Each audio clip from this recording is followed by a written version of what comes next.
It's Saturday, November 12th, and this is Drive Check, a Cardfight Vanguard podcast.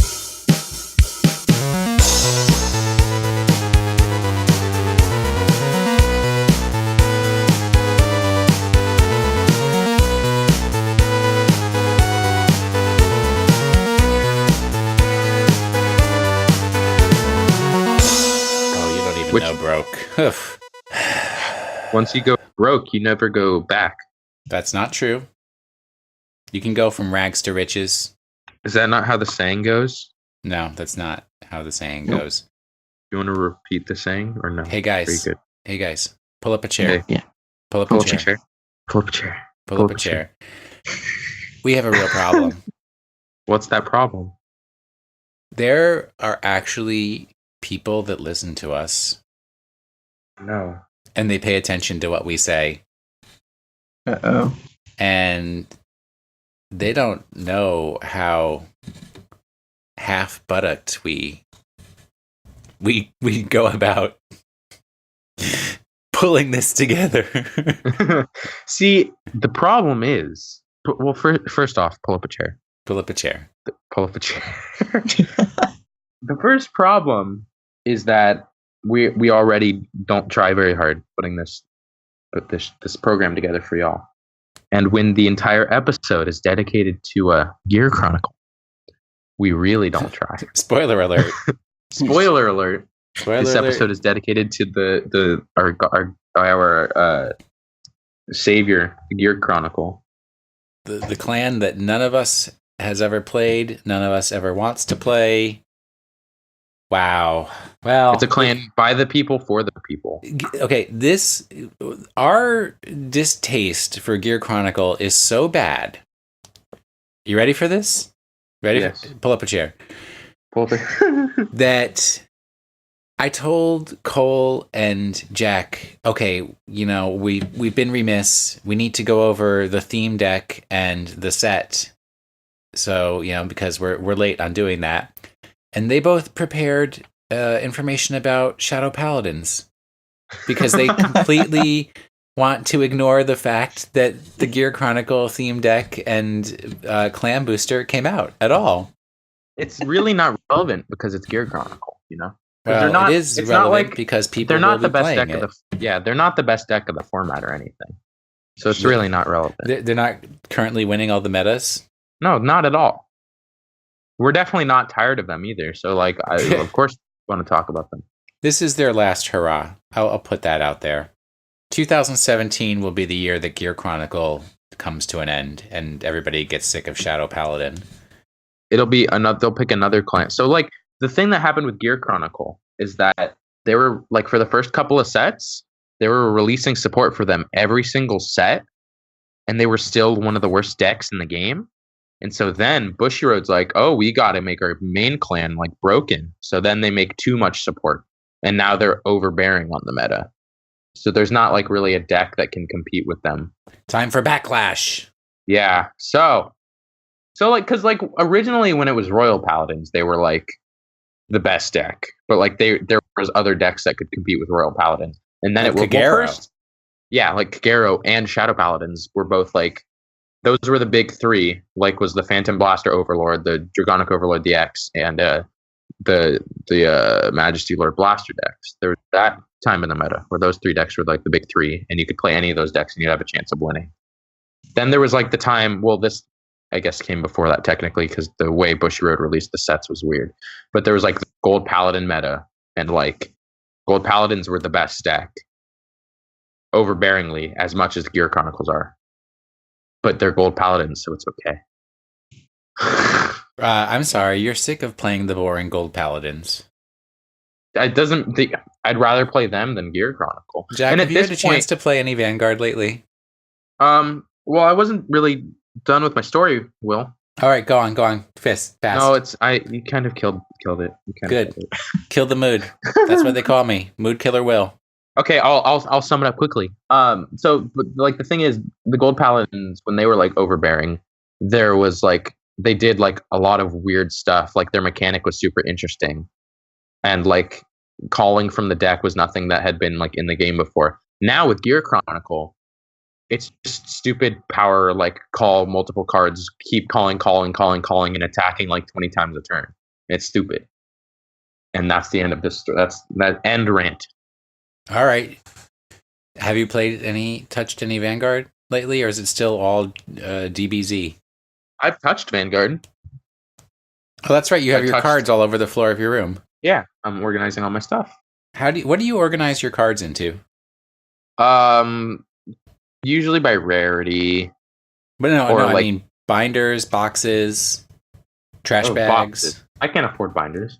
So I gotta get myself some of those white boxes, huh? Yeah. Mm-hmm. Yeah, they're like, it's like, you can get a ton of them for like $5, I think, is what I got mine for on Amazon. Well, I'd get them from the card shop. That works too. Yeah.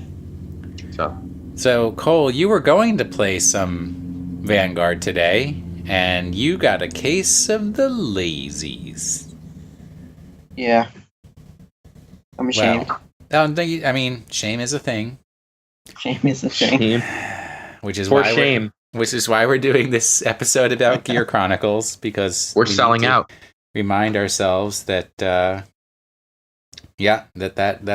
a thing that's out there. I got to play some Vanguard with podcast superfan Micah. So that was okay. We had a bit of a hard time getting it together, and I was playing a clan that's really hard to play. The old Murakumos. Oh, so you still have that deck? Yeah. Oh my god. I'm gonna hold on to it until I master it. No, I'm just like, as I play it, I'm starting to feel that it's just too trying to do too much. And for my playstyle, I prefer a simpler build to a deck where you just don't have that much variation. But the Murakumo deck, just wow, it's got like all different flavors, and I just can't figure out what it's trying to tell me. So now I'm probably going to be done with it tomorrow. Tomorrow will be my last Murakumo day. But we'll see. And I don't know, trying to see if I'm going to be able to afford any of GBT09, since we're all taking a trip to the shadow side, the dark side of town. Which I guess, we can talk about that next week, since you guys put so much effort into preparing about Shadow Paladins for this week. Congrats. Do I hear a Shadow Paladin clan review coming? I mean, if you'll allow me to do it, because I've been trying to do it for a long time, so maybe. I think this is the time. Can we do a clan review and a review of GBT09? If we just pick one clan. Can we do a well, yeah, we'll just review the Shadow Paladin part of. There you go. So then clan review. Yeah, look forward for that for next week. Yay! Woo! So mistakes were made, and we've got at least 2 mistakes, which is usual for Cole and Will. But we had Jack in there, so I'd be surprised if there weren't more. Whoa, there! Hold your horses. Hold your horses. Pull your pants up. Draw up a chair. Have a listen. Draw up your pants. Cross rides. Pull up your chair. Cross rides were introduced in original Vanguard. So yes, they were introduced before Asia Circuit. Did I say they were introduced? Yes, you specifically said that cross rides were introduced in Asia Circuit. Well, see, my problem is I knew they weren't. Like, Dragonic Overlord at the end is a cross ride. Phantom Blaster Overlord. They were introduced in GBT, or not GBT, BTO5. BTO5, yup. Yeah. I knew that. I don't know why. You know what? This whole week, I've been pulling up my chairs, and people have been pulling them out from under me, man. And that's how it is. Well, I mean, the real question is, do you remember anything from Thursday? Anything at all? Yeah. Uh-huh. Like that Snapchat you sent me that I have saved to my photos folder. It was definitely just a selfie. The other Sure. That sounds terrible. Errata. That sounds terrible. The other errata is not really an errata, but we did want to specify because we had kind of only realized after we finished recording that the Neo Nectar card that has an ear of corn on it is the card Caramel Popcorn. So if you are a Neo Nectar player, you obviously must have Heyo Pineapple and Caramel Popcorn in your deck, because they're essential cards in any Neo Nectar deck, especially Musketeers, and I guess that's the only valid Neo Nectar deck. Ugh. Caramel Popcorn. Card effects. Counterblast 1. This unit gets power plus 1000 until end of turn. It is useless. Best card NA. But it is broken. It's so cute. It's a little ear of corn, and it's blasting out like a popcorn out of its arm. It's blowing itself up. I don't know. It's like a Pokemon that knows self-destruct. Ugh. So tired of Pokemon. Oh. There's an errata. Will's never tired of Pokemon. So thanks to Richard for writing in. He wrote to our Twitter about the error in saying that cross rides were introduced with Asia Circuit. Possibly brake rides were introduced with Asia Circuit, but definitely not cross rides. Definitely were not. That brake rides were season 3. Wow. All right. Well, what are you gonna do? It was when Aichi went to his high school. That's when brake rides were introduced. So introduce something else for me, Jack. Alrighty. Because we had another question on Twitter, and you answered it on Twitter, and I was like, dude, don't answer this on Twitter. Answer it on the program. Well, you see, your problem with that was that you told me after I had already answered the question. I cannot time leap, so I'm restricted to the boundaries of time. So first off, there have been people wondering, how did a deck that only had 3 G units win at Chicago or top at Chicago Regionals? Yeah. Did you understand that question? Third place, I believe. Hold on, I'll look it up. I will actually look it up because I'm 99% sure it's top 3. Also, all right, hold on. Here we go. So this was the second runner-up, third place, Timothy Emerson, and his deck name was. I'm not going to say it because it's actually offensive. So sorry, Timothy, you lose there. Only 3. He's actually. This was funny because if you're in any of the Cardfight Vanguard Facebook groups, he's like a frequent member of like the Facebook groups, and he had been talking like I believe a month up to this event about this like Granblue deck he'd been working on, and he kept like posting pictures of it, and I was just like, oh, this is really scary. And then a lot of people were like, no, this is dumb. It's grade 1 rush, because like it happened like.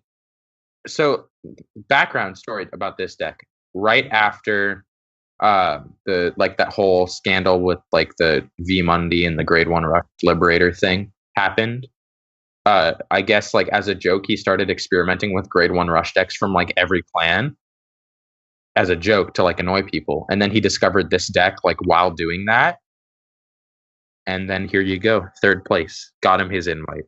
All right, so he's got 3 G units. Pirate King of so it's Granblues. If we didn't say that already. Pirate King of Secret Schemes, Bandit Run, Ghosty, Great King, Obadiah, and Loved by the Seven Seas, Night Mist. And grade 3, only 2 grade 3s in the entire deck. So Seven Seas, Sage, Plegaton, maybe. There's 8 in total grade 2s, but only 2 cards. 7 Seas Master Swordsman / Shade, and 7 Seas Pillager Night Spinal. Yep, Night Spinal. I don't know. And then we've got 4, 7, 11, 15, 19 grade 1s. So that's obviously where the plan was to stay, was at grade 1. Bunch of different things. And then We've got 4, 8, 16, 21 grade zeros. Wow. So really just mostly grade zeros and grade ones in this deck. Is there anything special about the grade ones that made this deck more viable? I don't know. I'm pulling up the list right now. Yeah, where's the list again? I can't find it. It's on the Vanguard Cardfightvanguard.com. site, cf-vanguard.com/English card list /deck recipe /BWC 2006_USIL. Obviously. Just click on those words I just spoke and it'll take you right to it. Can you say that again? I missed the first half of that. What, the part that's the Vanguard website that's always the Vanguard website? Yeah, no, I got the CSLI card list I just needed the first part. I don't even know what you're talking about. Time leap it. What BCW was it? 2016_USIL. I believe he was asking which event it was. That's okay. Illinois. Yep. I assume that's what the IL was. So we've got one of the grade ones is Greedy Mimic. When this unit attacks a Vanguard, this unit gets power plus 2,000 until end of battle. So basically, it is a grade a 9,000 power grade 1. So that's why that was played. And we have Evil Shade. Cole, do you know Evil Shade? Yes. Put 2 cards from the top of your deck in your drop zone. When this unit boosts the Granblue Vanguard, you may pay the cost. If you do, the boosted unit gets plus 4,000 power until end of that battle. So it's a 10k booster. So basically what he's trying to do here is he's just trying to hit big numbers while he's on grade 1. Get the numbers up above 11. Yeah, so now you have 7 Seas Helmsman Nightcrow. Choose one of your rear guards not named 7 Seas Helmsman Nightcrow and retire it. If you have a Vanguard with 7 Seas in its card name, you can call this card to rear guard. And so he's a 7k. So basically you can just fix your columns and make sure you have better attackers. Next up, there's a Witch Doctor of the 7 Seas Rice Tutor. You can rest this unit and put the top card of your deck into your drop zone. If that card was a 7 Seas, you can choose one of your other cards from your drop zone with the same name as that card and call it to an open rear guard. Same grade as that card. Same grade. Did I say name? Yeah. Yep. No, it's yep. Same grade. Yep. And so basically, again, it's kind of similar to the last card. You're just trying to fix your columns. And then lastly, Cole, you can do the last one. Okay, last Skeleton Assault Soldier. Yep, Skeleton Assault Soldier. Yep. He's got hollow, and then he has if this unit is hollowed, this unit gets auto. When this unit is put into the drop zone from the rear guard circle, bind this card face up. And then he has an auto ability from the bind zone. At the beginning of the guard step of that battle, that your unit was attacked, you may call this unit to the guard circle. So that's really cool. Yeah. What? It's pretty sweet. It came out in Absolute Judgment. Yeah, so he goes along with Witch Doctor of the 7 Seas and 7 Seas Helmsman. So you can retire the Skeleton Assault Soldier in order to call your 7 Seas Helmsman or the card off of Witch Doctor. And then when you retire him, you put him into your bind zone, and then you can use him as extra fodder for guarding, so you don't just die instantly if your opponent does manage to get to grade 3. That's a sick combo. Well, I mean, your opponent will get to grade 3.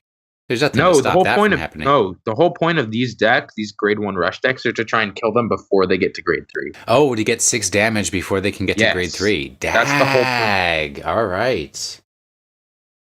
And then the rest of the grade 0s, from what I can see, are just all... There's 12 crit and 4 stand, so no heal triggers. But you do run... Most of your triggers have an effect. You have one of your crit triggers says, put this unit into your soul. If you have a Granblue Vanguard, draw a card. One of them, Performing Zombie, this is your stand trigger, says when this unit is placed on rear guard, you look at 10 cards from the top of your deck, and then you get to choose one of those cards and put it into your drop zone. So you can use that stand trigger to trigger your some of your other cards, like the Skeleton Assault Soldier again, I believe, unless I misread that card. Nope, never mind. Can't do it with Skeleton Assault Soldier. Just ignore. He's got to get bind. Yeah. Bound. Okay. And they also have 4 of the 7 Seas Apprentice Night Runner, who's I guess he could be considered a starter, but he has the Forerunner ability. And then from the drop zone, put 4 cards from the top of your deck into your drop zone. At the beginning of your main phase, if you have a Vanguard with 7 Seas in its card name, you may pay the cost. If you do, call this card to the rearguard circle as rest. And at the end of that turn, retire this unit. So basically, the reason you run 4 of those was so that you are able to fill up your field without having to like use all of your hand. So that's why that card is good. I might build this deck. So wait, you call it as rest, so you have to hope that you get a stand trigger? No. Oh, yeah. I get it. No, here's the deal. You get to mill your deck. That's what's going on. Yeah. Yeah. That too. And if you do happen to get a stand trigger, then Then you can stand this dude. Yep. All right. And then that's probably your actual starter because there's only one of them. So she's from Absolute Judgment as well. And then she has a Forerunner ability, and then you, from the rearguard circle, put this unit into your soul and choose a normal unit from your hand and discard it. Look at the top card of your deck. Put it at the top or bottom of your deck and draw a card. If the number of face-up cards in your G zone is 1 or more, choose one of your units and it gets power plus 5,000 till end of turn. So, like with the rest of the deck, you're just trying to get big numbers before you get to grade 3. And even when you do manage to get to grade 3, or when you do want to get to grade 3, your only grade 3s are 2 7 Seas Sage Plegaton. And so what 7 Seas Plegaton does is when he's in your drop zone and you're on grade 2 or greater, you can counterblast 2 to ride him from your drop zone. All right. So basically you're milling through your deck with like all of your units, and then once you're at grade 2, you just if you have a 7 Seas Plegaton in your drop zone, which you will have because you will have milled most of your deck at that point, then you can just ride him. So mill through your deck as fast as you can, do as much damage as you can quickly as possible, and yep. So my opinion is, I think people should not be playing grade 1 rush decks because it goes against the spirit of the game. Well, I'm going to build this deck and crush your spirits. Well, it wouldn't be the first time you've done that, so go right ahead. Cole, why are you feeling so bad? I'm not. All right. I'm good. All right. I'm only missing 2 cards and I can make this deck. You could do it. You guys both do it. Build it. Contribute to what eventually Bushiroad will backlash on in like 6 months. Yeah. They'll hit the deck and like try and nerf it when it's much too late. Far too late. Just wait until I build my Link Joker rush deck. Oh, then you'll be crying. Yes, let's build a rush deck from a clan that's built to control the battlefield. That sounds good. Yes, exactly. Because no one's gonna expect it. You never knew when those Link Jokers were gonna start pounding you out. All right. Okay. Okay. With damage. All right. So we've had a few more cards from GBT09 announced in English. So we have. We don't need to go into these in detail, but Metapulsar Split Pegasus, which is support for the Zodiac Time Beast build of Gear Chronicles, and it gives a bunch of power boost to your front row and to your Time Beasts and blah blah. Gear Chronicle. More interesting, we have Drag Wizard Morphesa, who has. So I've noticed in the Shadow Paladins that they have some of them have abilities where they're grade 1s if they're in the deck, and Morphesa is a grade 1 when she's in the drop zone. Yep. So she's ritual support. And then Drag Driver Luard is it's another Luard card. We'll go through those when we do more deep info on the on them Shadow Paladins in a week. Oh yeah. So before we go into depth in Gear Chronicle, I know, Jack, you had prepared some background and history about Gears that you want to go over. Well, you see, because Gear Chronicle. Do I need to pull up a chair? So you need to really, let's get in close here, folks. Getting close. Pull up your chairs. Pull up your go. Sit in your cornfields. Your country music on, blasting. Some Sit Jake Owens American country music love song. in your tractors, your overalls, your straw hats. I'm ready. Pull up a chair. What's the name of this set again, Will? Please remind me. No. This isn't me being ill prepared. This is part of the bit, Will. This is part of the bit. Remind me what the name of this set is, Will. Is it Gear of Fate? Well, you're ruining the bit by not being sure about what the set is called. All right, hold on. I mean, Cole's here too, right? It's not Will, just the two of us. Cole. I'm sorry, I'm not used to having Will here. Will, what's the name of this set? Or Cole, what's the name of this set? Gear of Fate. Gear of Fate. Gear of Fate. So, with that being said, we're going to go into our Gear Chronicle review right now. And so we're going to begin with a brief history about the gear. The gear. Gears are considered one of the oldest pieces of equipment known to mankind. Their origins are traced back to China around the 27th century BC. Gears have really existed since the 4th century BC. They were described by Aristotle as he wrote, direction of rotation is reversed when one gear wheel drives another gear wheel. Gears really have been vital to society for generations. For a long period of time, there were no really other major developments of gears until 17th century when the first attempts to provide real use for gears really came into the light.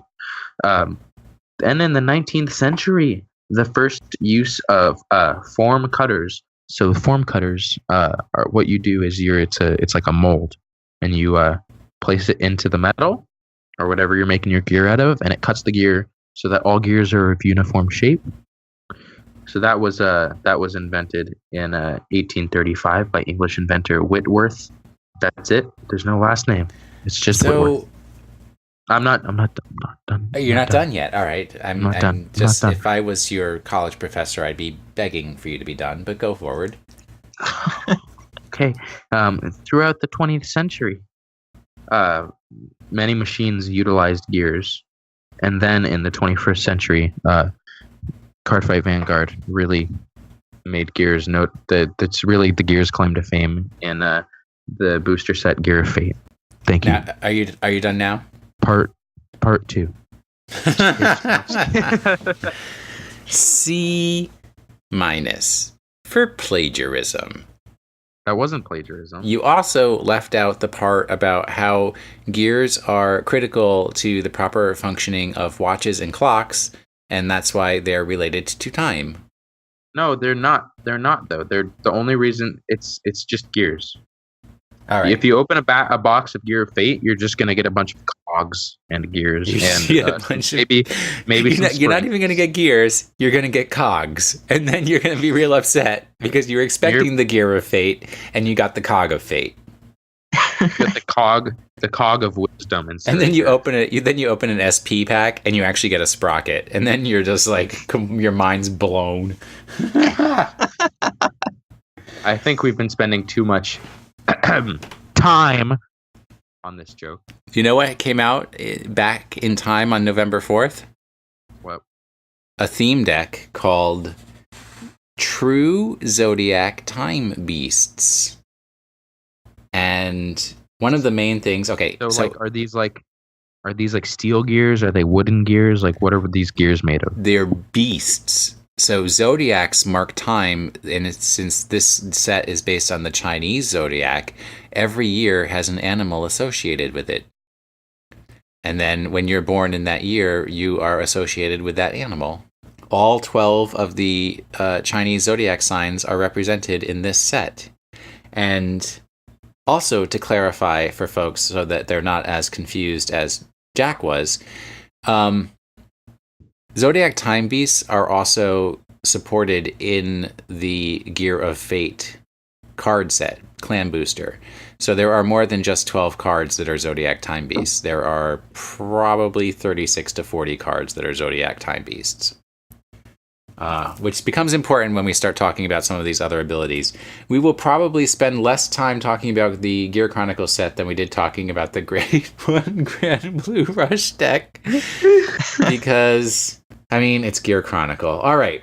So from the theme deck, some of the things that we looked at that were interesting, the Grade 4 that you get, which for whatever reason did not come across as a link in my document, Metapulsar Huang, it's so hard to say, Huang Long, that's your 1 Grade 4 that you're going to get in the theme deck, and it's got the ability, at the end of the battle that this unit attacked a Vanguard, you may pay the cost. If you do, choose, which is just Counterblast 1, choose a face-up Grade 1 or greater from your bind zone and put it into your hand or call it to the rear guard circle.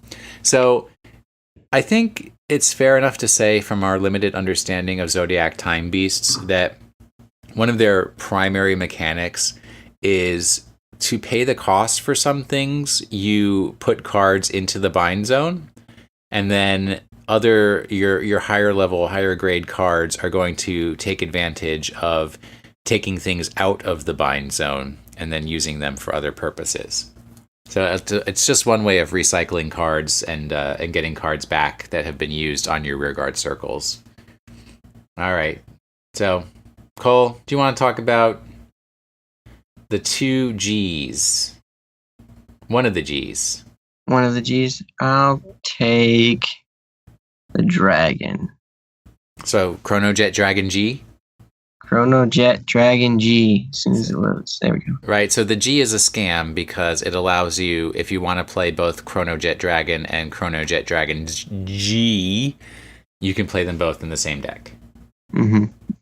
I don't know if they'd work in the same deck, though. But, okay, so has its first ability is a continuous. During your turn, for every 2 face-up cards in your Z-zone, this unit gets power plus 5,000, and all your Zodiac Time Beast rear guards get power plus 1,000. So wow, that's pretty cool. Then it has a Time Leap ability. During your turn, when your Gear Dragon or Zodiac Time Beast G unit strides, choose up to 1 card from your hand, call it to your rear guard circle, choose up to 1 of your rear guards, and Time Leap it. And have we talked about what Time Leap does? I think we actually had that as our term of the week one time. But if you want to go over it again, so it's one of the key things. No. We need more views. They have to listen. They have okay, to go which back episode was it, Jack? It was episode 2. It was not. How do you know? Because I know it was not. Can you prove it to me? How about this? We'll rehash Time Leap as the term of the week. It was probably one of those episodes in our doc that Cole deleted. Okay. Oh, harsh. All right. But I agree with Cole. We'll make Time Leap our term of the week. Congratulations, Time Cole. Leap? You win the prize this week. Don't explain. You can't explain it now because now it's our term of the week. No, we'll Time Leap back and tell you the term. We're just going to cut in the explanation of Time Leap from the last episode. Okay. Yeah, right. That's never going to happen. I delete all the audio files after we're done, so. It's called downloading from SoundCloud. Ooh. It's not that difficult to do. Chrono Fang Tiger G. What's that dealio, Jack? I wanted to talk about the Deus Ex. Okay. All right. Wait. We're still talking about the theme deck, dude. Will, you can talk about Deus Ex Machina when we get to the set. Give me some Chrono Fang Tiger G. Chrono Fang Tiger G. Let me just wait for this pop-up ad to go away because it's the Card Fight Wiki, so they have to have pop-up ads. Of course. Chrono Fang Tiger G, GB1. Choose Soul Blast 1. Choose one of your other rear guards and bind it face up. At the end of the battle that this unit attacked a Vanguard, you can pay the cost. If you do, you choose one of your opponent's rear guards in the same column as this unit and tuck it. So they choose you choose one of the rear guards in the same column as this unit, and your opponent puts it on the bottom of their deck. So this is putting something. You have to put something in your bind zone, and then they have to tuck, as you like to call it, one of their cards. So that's once again just taking advantage of that Zodiac Time Beast theme of binding cards and taking advantage of the bind zone to accomplish things. Pay the cost for things. All right. So I had also wanted to bring up out of this, a lot of the cards in the theme deck are what you expect from theme deck cards. They do cute things for power-ups, but there's nothing too exciting. I did want to bring up Steam Maiden Immy, because she is a Gearoid, so she's not a Zodiac Time Beast. Be careful about that. Some of the Zodiac Time Beasts require that you operate on a Zodiac Time Beast, so it wouldn't work for her. But she has GB1.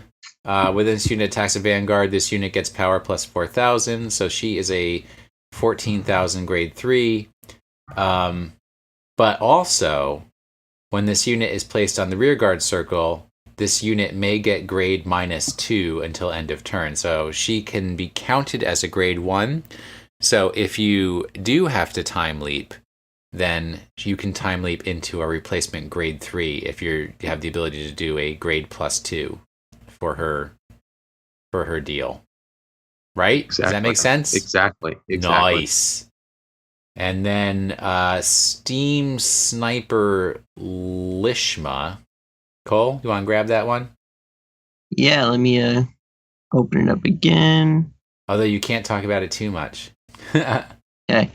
Oh yeah, Time Leap. So blessed. Don't explain it. You can't explain Time Leap. It's part of the cost. It's part of it's one of the skills. So it has the Time Leap skill. Yeah. And then it says if you do Time Leap this unit. So we're still not explaining it. I'm still part of the cost. Okay. So Soul Blast 1 and choose a card from your hand and discard it. At the end of the battle that this unit boosted a Vanguard, if you may pay the cost if you do Time Leap this unit. Okay, that's the first part. And then GB1, Counter Blast 1. When this unit is placed on the rearguard circle from your bind zone, you may pay the cost. If you do, draw a card. So the reason I picked out this card was because it's the only card in the Zodiac Time Beast theme deck that has Time Leap as its own ability. Other than Chrono Fang Tiger, but they don't have a lot of Time Leap in there, which a lot of other Gear Chronicle cards do have, as far as I understand. All right, let's talk about the Clam Booster, even though we still are so resistant to it. It's so painful. Jack, number 1, that grade 4 Meta Pulsar Deus Ex Machina. What is it called? Metal Pulsar. No, it's not. No, let me wait for this other pop-up ad to go away. Nice. The wiki. Talk about preparation. Do you know what Deus Ex Machina means? In movies? Yes. No, it's a term that has a meaning outside of movies. Well, you see, I have to relate everything to movies, Will. Something of the machine, right? Well, yes. All right. Okay, well, I will pull up a chair. If you want pull me up to a chair. Explain it in movie terms, I can explain it. Pull up a chair. Okay. Deus Ex Machina is a term that's used. So the actual translation is the god in the machine, and it's used when something happens that it's basically happens from a tool or something that you're using, but it's kind of like it's not expected, but it benefits you. So let's say I'm going to come up with a really poor example. Let's say you get on the elevator and you're distracted and you forget to push a button and it takes you to the floor you wanted to go to anyways. Then you can say that was Deus Ex Machina. But it's kind of like just the gears of reality are moving you towards where you need to be without your own intervention. And do you know what demiurge is? Half urge. No. It is the will of God. Ah. So the card that Jack has been dying. Wait, so are you saying you're the god of wills? No. Okay, my bad. The card that Jack has been dying to talk about is Okay, I swear I've been on this page, but it keeps popping up with oh my god, the wiki needs to get their They need to pull up their pants. they need to pull up their chairs. They need to have their chairs pulled up from under them. So this card is a Deus Ex Machina Demiurge. Choose 12 face-up Zodiac time beasts with different names from your bind zone, and then put them into your drop zone. And then you choose 12 cards from your drop zone and put them on top of your deck in any order. So basically, you can put. So you know how in Tsukiyomi, the deck, the whole goal of the deck is to get a stack of triggers at the end of the game, and so you just keep hitting triggers. So you can choose 12 critical triggers. If you have 12 critical triggers in your drop zone, you choose 12 critical triggers, put them on top of your deck. Not your drop zone, your bind zone. No. If you choose 12 cards from your drop zone, it doesn't have to be the 12 cards. I get it. I get it. And then you put them on top of your deck in any order. And then when this unit attacks, your opponent cannot call grade 1 or greater cards from the hand to the Guardian Circle. So basically, they can't perfect guard, is what that says. That's the whole point of that line. They can still G guard, and they can still guard with grade 0s. Well, they can't Sentinel. Perfect guard, Yeah, Quintet exactly. Wall. Okay, well, no one plays Quintet Wall, so it's perfect. That's not true. They do. And as we discussed previously, they're coming out with new Sentinel cards that do freaky things. Mm-hmm. True. But, okay, so you can't Sentinel. All right. So there's 3. We're going to say there's, although we're completely uneducated, don't even errata us because we're closing the book on We're not Gear going to fix it Chronicle now because it's Gear until Chronicle. like 2 years from now when we feel like opening the book on Gear Chronicle again. There's 3 main builds of Gear Chronicle. So now Zodiac Time Beast is 1. Chrono Fang is 1, which is supported by the Tiger, Chrono Fang Tiger. And see, then, my now that I've like looked at Gear Chronicle for more than 30 seconds of my life, I could see a fun. I don't know if it'd be competitive necessarily because like the best build is Time Leap, but like with a next Chrono Dragon next stage, and you're restanding Stride, you stride into Deus Ex Machina and kind of reset the game. You didn't let me explain Deus Ex Machina in terms of movies. So you stride into Deus Ex Machina and put that big stack of triggers back on top of your deck. Then next turn you stride into next stage, and then you get 5 drive checks, all of which can be triggers. there you go. And Nice. That's Well, the next combo. stage supports all builds.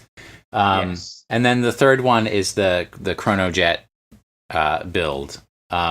We don't know what the differences are among these things, but there are grade 4s now in this Gear of Fate set, 1 for each of those builds. So, Cole, can you go over Chrono Tiger Rebellion, what that one does? Yeah. Okay. So, continuous ability. This power gets 5,000 power for every 2 cards in your bind zone. So it's similar to what Chrono Fang or Chrono Dragon had as his continuous. Chrono Dragon G. And then its second one is Generation Break 2. Soul Blast 1 and choose a face down card named Chrono Tiger Rebellion from your G zone and turn it face up. And choose a card from your hand and rear guards and a card from your hand and rear guards and bind them face up. That's That might kind of be a weird translation. wording. Yeah. Okay. When this unit attacks, if you have a heart card with Chrono Fang in its card name, you may pay the cost. If you do, this unit gets critical +1, drive +1 until end of the turn. End So of the you battle. get to do sorry. 4 drive checks? Yeah. See, it's weird because this is kind of turned into a X Gallop. He gets an extra drive and then an extra, I think, an extra crit as well. Man, you're going to have to do 4 to pass. Wow. Yep. And I think Chrono Fang is one of the less expensive builds out of Gear Chronicle. I think it's about the same. Really? Considering the next stage reprint, yeah, it's about. I'd say it's a little bit cheaper, but it's gonna be. They're good, but they're both gonna be around. With the next stage reprint, Gear Chronicle is no longer super like ridiculously expensive. The next stage reprint right now is sitting around $30, when before next stage were like $80 each. So the deck is now like within range to So you can get a playset of next stages as opposed to just getting 2 next stages now. Yeah, which we didn't announce, but Next Stage is getting reprinted in this Gear of Fate set. That So was reprinted because the set's already out. yeah, well, there you go.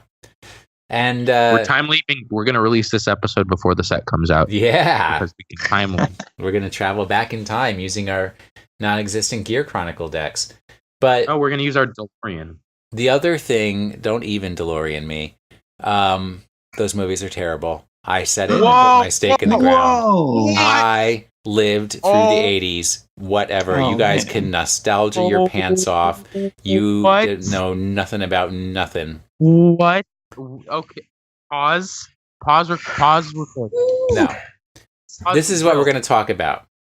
Chrono Dragon Gear Groovy is your Chrono Dragon support. How much more do we have to say about Gear Groovy? We've been talking about it from one end to the other. You get to... I'm going to read the ability here. You guys can cry about Back to the Future as much as you want. Generation Break 2.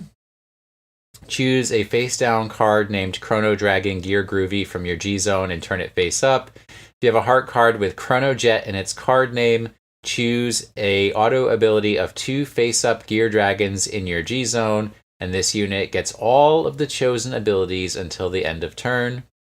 So then you get to basically get to reuse 2 of your Gear Dragon G-Zone dealies, G cards, G units. And then also, once per turn, Generation Break 3, Soul Blast 1, and choose a face-down card from your G-Zone and turn it face up. This unit gets power plus 5,000. So just a quick 5,000 power boost. Enough has been said about Gear Groovy. It's in its own planet. And we'll see how that plays out over time in competitions and such. Anything else that we want to say about this set? Because we don't want to say much about this set. If you for some reason like Gear Chronicle, this set is for you. I recommend investing. There are actually 2 sets of SPs packs. One for Chrono Shindo and one for Ryuzu Myojin. I have not gotten up to Stridegate or Next yet, so I don't know who Ryuzu Myojin is, but I guess they're a Gear Chronicle player as well. Ryoj, the dude that you just said, I can't pronounce his name, is the one that plays the Tiger build, while Chrono Shindo is the one that plays the Dragon build. Nice. Yes. Good catch. Good catch. Yeah. But otherwise, we don't want to talk more about Gear Chronicles, so we're going to go to our term of the week. Which is more Gear Chronicle. Time Leap. Maybe they'll give Time Leap to another clan someday. And thanks for listening to this week's episode of the Draft Check. We did not Time Leap forward, Jack. Get to it. What? That was a weird experience. Cole, what is a Time Leap? Let me get it pulled up. Pull up your chair. Pull up my chair. Okay, so Time Leap is Gear Chronicle's keyword, which is weird because it's 2 words, but anyway. And you bind the specified rear guard, and then when you do that, you for each card that was bound, search your deck for up to 1 card that is 1 grade greater than its respective card bound this way. So it'll usually be like a grade +1. So if it was a grade 0, you look for a grade 1. If it was a grade 2, you look for a grade 3, etc., etc. And then you call it to any of your other rearguard circles, and then you'll shuffle your deck afterwards. What do you do if you Time Leap a grade 3? Time Leap a grade 3? Some clans have grade 4s that are not strides. So does Gear Chronicle? Well, actually, technically, you couldn't, because those grade 4s can only be placed on the Vanguard circle. Yeah. So I think you can look for another grade 3, maybe. No, I think you just can't Time Leap a grade 3. I just don't think, except for that one grade 3 that the Steam Maiden Immy, who gets grade -2 when she's on a rearguard circle. So then when you Time Leap her, she can be replaced with a grade 2. Fancy. And then at the end of the turn, you put the unit that was called from your field to the bottom of your deck, and then you would call the unit that was bound back. right? Yes, back from your bind zone. So if you time leap the time leaped card, you do not call back the original card. That's something to keep in mind as well. Wait, say that again? If you time leap, let's say you time leap your grade 1 into a grade 2, and then you time leap again from that grade 2 into a grade 3, you cannot go all the way back down to that grade 1. It breaks the chain. Ah, interesting. Yup. Jack, do you have anything to add about time leaping? And thanks for listening to this week's Oh, boy. Do we have any listener mail this week, Jack? We have several. Depends on how many you want to go through right now. Well, let's go through them rapid fire, man. Give our listeners some props. This one is from Cameron T. Hey guys, my name's Cameron, and I follow you guys on Facebook and Twitter, as well as listen to each episode of the podcast when it comes out on iTunes. I didn't know we had a Facebook page, Will. Perhaps. Anyways, I enjoy how you guys can talk so casually about the current state of Vanguard, because every time I see the prices of cards go up online, I feel as though I want to quit the game once the hype hits the clans that I have. Well, I feel the same way. Yep. Now, before I get to my question, I would like to say thanks for creating a positive image for the Vanguard community. Why, thank you. Well, thank you for listening to our positive image. I don't know how we can really form an image when we're an audio podcast, but that's cool. Picture it. He currently mains Neonectar, and he side clans Pale Moon and OTT, Dimension Police, and Gold Paladin. He's a first year at college who has to worry about money for books and other school stuff. So it's pretty much his budget is pretty much just $100 worth of cards for all of the clans. So he's asking, should he sell a clan or two and to keep up with future support for the ones he already has? And then if so, he asks which clans we recommend. Though he would really love to keep Neonectar and OTT.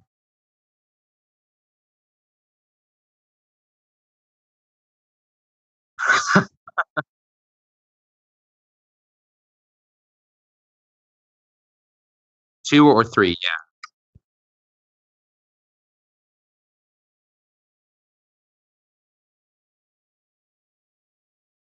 yeah. I don't know, that support. I wouldn't get rid of OTT with that support coming up. Yeah. Yeah. It's already being hyped up, Will. You gotta go with the flow. So my recommendation with that, so considering you already made Neonectar, I would recommend Neonectar, OTT, and then I don't know what do you think? What do you think? Pale Moon, between Pale Moon, Dimension Police, and Gold Paladin, what do you think is Gold Paladin? Probably Gold Paladin, yeah. Alrighty, there you go. Sell Dimension Police and Pale Moon. You don't need them. Yeah, but you're not going to make much off of them either. Dimension Police, you might. Yeah, all right, rapid fire emails. What's our next one? Okay. This one is from Ram H. He said, what licenses do we think would work well under Cardfight Vanguard? So, do you think there could be a DC or a Marvel clan? And then he wants to know if there's any clans we would like to see created. So Token Rambo is already licensed, right? Yes. Yeah. So that's the first. So I think he's probably referencing what other licenses, perhaps. What's the Intranger? No, those are just joke cards. Yeah, I know. There's a Spider-Man one on there, so I'm going to say Marvel. Oh yeah, oh, really? Is there? That's true. Oh yeah. So there you go, Marvel. Already bring Spider-Man back to Vanguard. Marvel doesn't need him. Just Sony give it to Vanguard. Bushiroad can produce all the Spider-Man movies. Nah. No. They can do a Spider-Man anime though, like the Wolverine anime that was out. Ooh. And the X-Men one. Yeah.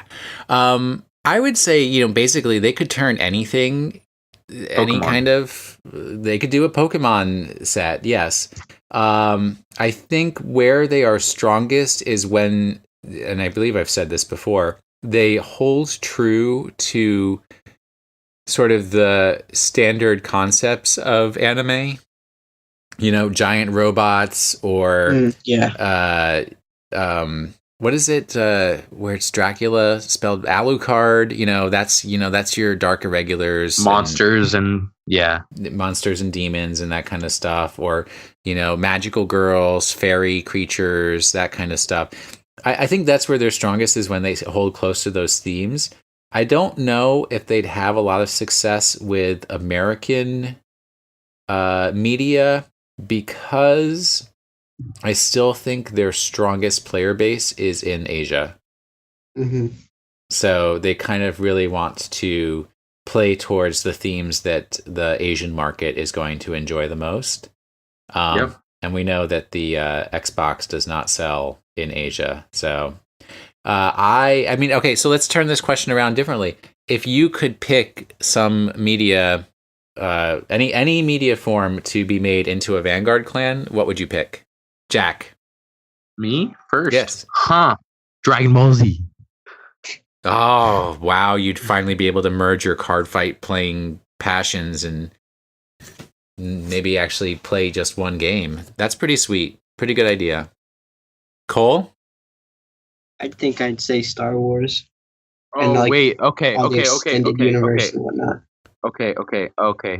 Pause. Did you know that in Japan, Y. Schwartz has licensed Star Wars? Yep. I had heard that, yes. Yes, I will buy all of those cards. Well, I mean, I don't like Star Wars either, so... Oh my god, Will! What am I gonna do? So, for myself... Thank you for listening to this week's episode. No. For myself... The Drive Check Podcast. Will not be here with us next week. Well, unfortunately, I own all the recording technology, so I will always be here. I very much enjoy, and I think both Jack and Cole know this because I do talk about it quite a bit, the Monster Hunter franchise of games from Capcom. And I actually think that a Monster Hunter clan with all of the monsters that they have in that game would be really cool. It would be pretty cool. So that's got my vote. I mean, it could be part of Dragon Empire. I feel like it would have to be. Well, I don't know. They've got dragons all over the place, so it could not be necessarily because they're dragons, but like their style, that their artistic direction. I guess they're going with most of the monsters in Monster Hunter. Definitely scream Dragon Empire to me. Yeah, I'll give you that. All right, Jack. Do we have another mail? We have a couple more, but I think we should probably save a stockpile. Okay, we'll save some for the next episode. Yep. All right. Once again, since now I'm running low on time, I'll rush through it. Please review our podcast on iTunes. Thank you to SBJ and Nick Burgess, who made the music, and he's got about 20 weeks left before we get a new theme song. Countdown clock going, tick-tock. If you want to reach us by email, it is drivecheckpodcast@gmail.com. If you want to reach me or reach us on Twitter, it is @drive_check. If you want to reach me directly, it is @washinthesink. And if you want to reach Cole directly, it's @Cole_McCune. And if you want to reach Jack directly, it's @drive_Jack. All right, close us out. Take us home, Cole. Or Cole. Okay. Just read it. Thank you guys for listening to this week's episode of the Drive Check Podcast. And never forget, the thing people don't realize about the Gear War is that it wasn't really about the gears. What? What's the Gear War? Have you never heard? Do you not know where that reference is from? Pull up the Gears of War? No. Gears of War is about bugs. Have you seen Rick and Morty before? No, I don't watch Rick and Morty. I have, yeah. I don't watch Rick and Morty. Party episode in season 1 when it's the guy talking about the gears. I'm gonna have to watch that one again. Okay. Well,